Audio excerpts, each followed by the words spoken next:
Estamos en la sección del día domingo. En este día la lección nos presenta el tema bien interesante de la situación que se dio cuando el apóstol Pablo estaba delante del gobernador llamado Félix. Es interesante notar cómo este gobernador tenía grandes aspiraciones políticas.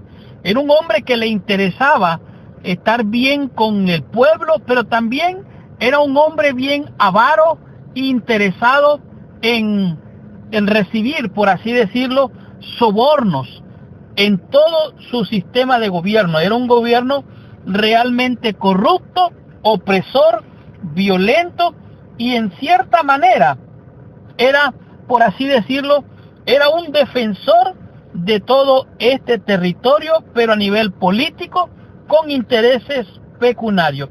Llama grandemente la atención lo que dice el libro de Hechos en el capítulo 24, de los versos, podemos leer del 1 en adelante. Dice así: 5 días después descendió el sumo sacerdote Ananías con algunos de los ancianos y un cierto orador llamado Tértulo.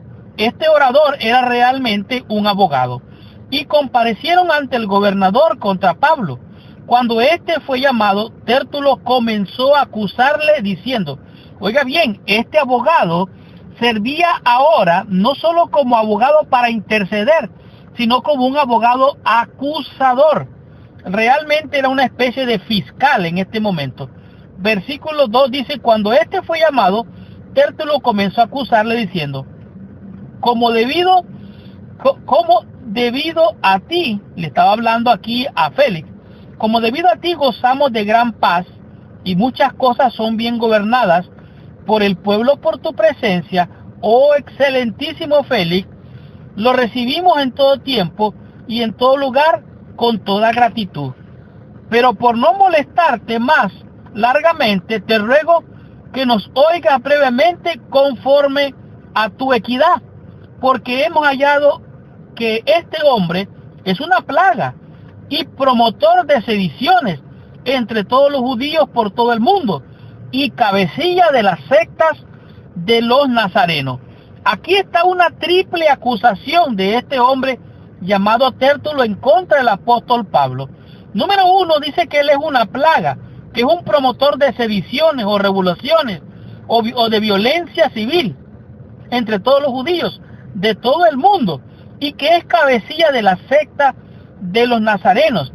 Pero lo peor que él acusa aquí a Pablo, dice: intentó también profanar el templo, y prendiéndole quisimos juzgarle conforme a nuestras leyes. Recuerde que este gobernador es un gobernador que le gusta o le interesa tener al pueblo en su bolsillo.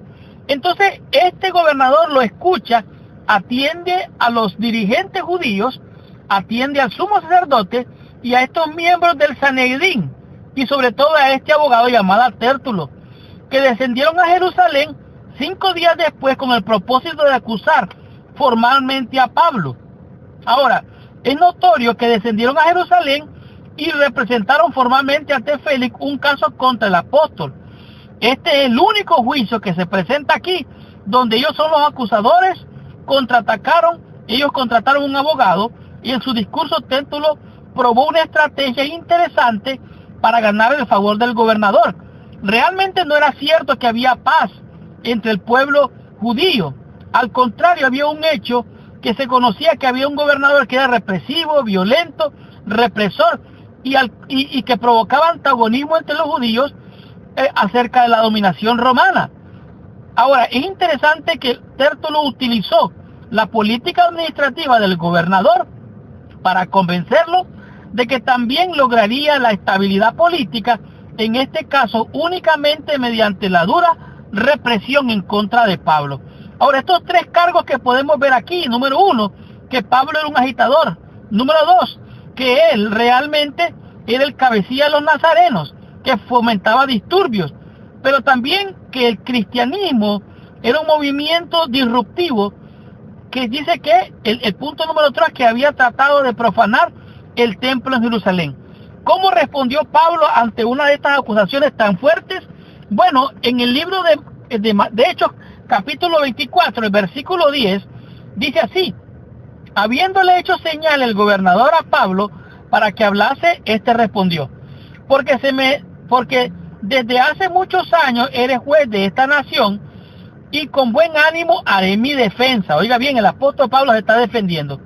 Como tú puedes cerciorarte, no hace más de 2 días que subí a adorar a Jerusalén, y no me hallaron disputando con ninguno, ni amotinando a la multitud, ni en el templo, ni en las sinagogas, ni en la ciudad. Ni te pueden probar las cosas que ahora me acusan. Pero esto te confieso, que según el camino de ellos, que ellos llaman herejía, así sirvo a Dios, al Dios de mis padres, creyendo todas las cosas que en la ley y en los profetas están escritas, teniendo esperanza en Dios, la cual ellos también abrigan, de que ha de haber resurrección de los muertos, así de justos como de injustos.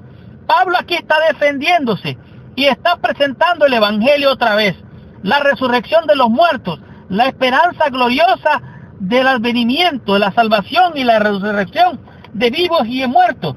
Ahora, pero algo interesante que presenta aquí el apóstol Pablo es lo que dice el versículo 16. Por esto procuro tener siempre una conciencia sin ofensa ante Dios y ante los hombres. Pablo aquí está diciendo: como yo creo en la resurrección, creo en la santidad, creo en apartarme del mal, yo no soy nada de lo que me están acusando. Yo acepto que creo en la religión judía, creo en la resurrección de los muertos, y como creo en esa esperanza, yo soy un hombre que me mantengo lejos de todo esto que se me acusa. Esa fue la defensa del apóstol San Pablo. Es interesante notar que estos 3 cargos era algo que estaban a él incriminándolo. Estaban creando una situación para acusar al apóstol Pablo de cosas que él realmente no había cometido. Estos 2 puntos adicionales planteados por Pablo eran devastadores por la situación. No habían acusadores, había ausencia de testigos. Además de esto, tenían el potencial de invadir el juicio. Y número 2, el hecho de que los judíos solo podían hablar de la audiencia de Pablo ante el Sanedrín. Por consiguiente, no tenían nada de qué acusarlo, excepto que él creía en la resurrección de los muertos. Por lo tanto, el apóstol presenta este tema. Ahora, Félix comprendió el peso de los argumentos de Pablo, porque estaba bastante familiarizado con el cristianismo, porque su propia esposa era judía. Entonces decidió suspender el proceso hasta un nuevo aviso. En realidad Félix lo que quería era que los sacerdotes, el Sanedrín, le dieran dinero para que de esta manera pudiera tomar represalias en contra de Pablo. Revela mucho de su carácter, que presentaba un soborno, y esta era la oportunidad. Pablo tenía pocas posibilidades de tener una audiencia justa ante alguien como Félix. Es interesante notar que Pablo se esforzó sin defensa, más que la defensa que él mismo presentaba delante de Dios y los hombres. ¿Qué significa esto entonces? Que un día nosotros vamos a comparecer ante el juicio de Dios, donde los muertos serán resucitados, tanto buenos como malos. Por lo tanto, hemos de tener una conciencia limpia y tranquila de toda acusación de los hombres y del diablo mismo mentiroso. Por lo tanto, estudiemos la lección en el día lunes y descubramos que nos decía esta lección con el tema que es ante Festo. Recibamos nuestra bendición estudiando esta lección.